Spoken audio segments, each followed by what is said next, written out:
I'm a filmmaker from New York City, and I'm always looking for inspiration. One day while driving, I came across some graffiti, and the more I looked, the more I found. And I started to wonder, what inspired that?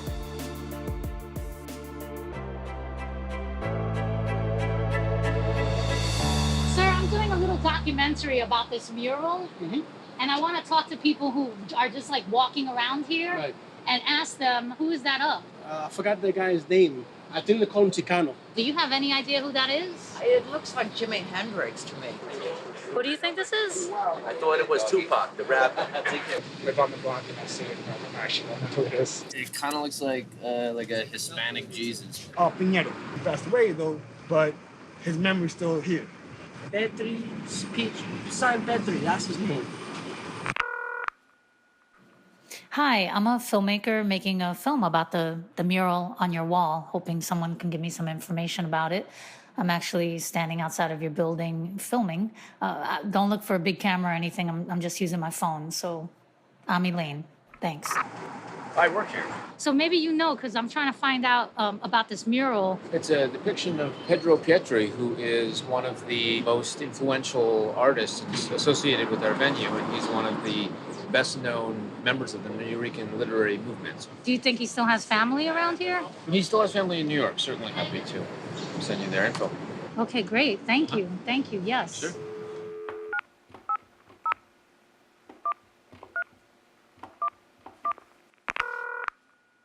Hey, I was told that I could reach Pedro Pietri's son and wife at this number.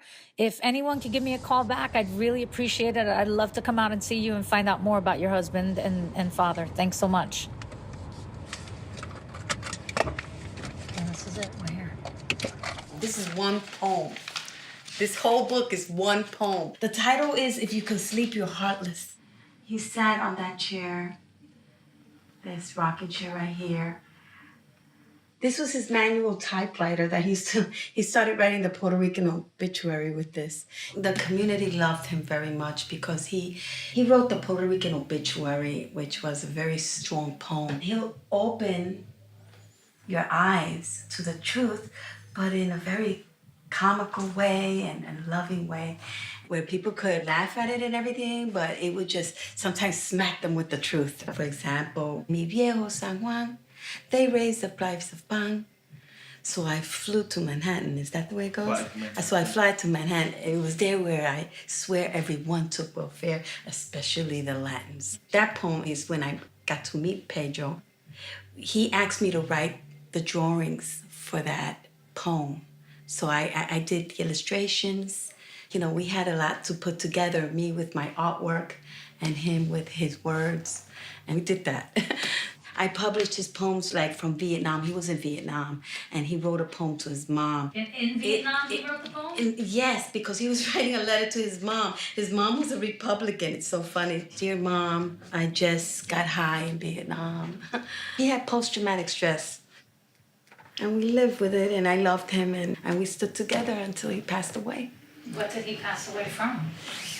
It was basically from Agent Orange. He had stomach cancer.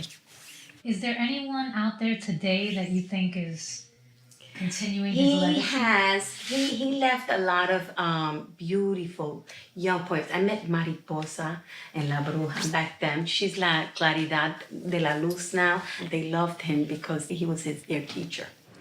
We had interviewed Margarita, and she said that you were a big part of his legacy. Did she?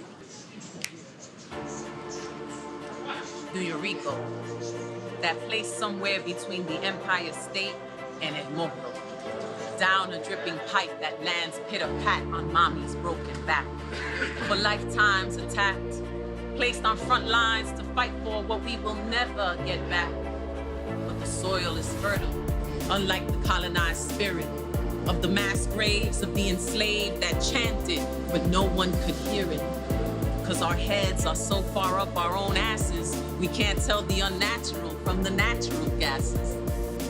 But best believe we still manage to breathe and pull out in time so we won't have to breed another generation of the ill-conceived, born in search of truth but perpetually deceived, told that we are free but we cannot leave New York, that place that we live for. Papi said, Americanos no tienen acentos. Americans don't have accents, except the kind you sprinkle on your food and pretend that compared to Abuelita's cooking, your cooking's just as good. Yeah, go ahead. Pour some more on for me. Call it sazon, even though it's made by Pillsbury. So obvious when the main ingredient is MSG. The message is to love all that isn't we. And the doughboy in the White House just goes, hee, hee, hee. World War I, World War II, World War Infinity. But resistance existed through word war divinities, coming in the form of El Reverendo Pedro Pietri, who fought a war of no good and plenty. And he speaks to our people, forcing us out from behind tenement peepholes to find a place where we can all feel equal and realize all along your heart knew you were so rico. And when you realize that, that's when you're there. Welcome to New York.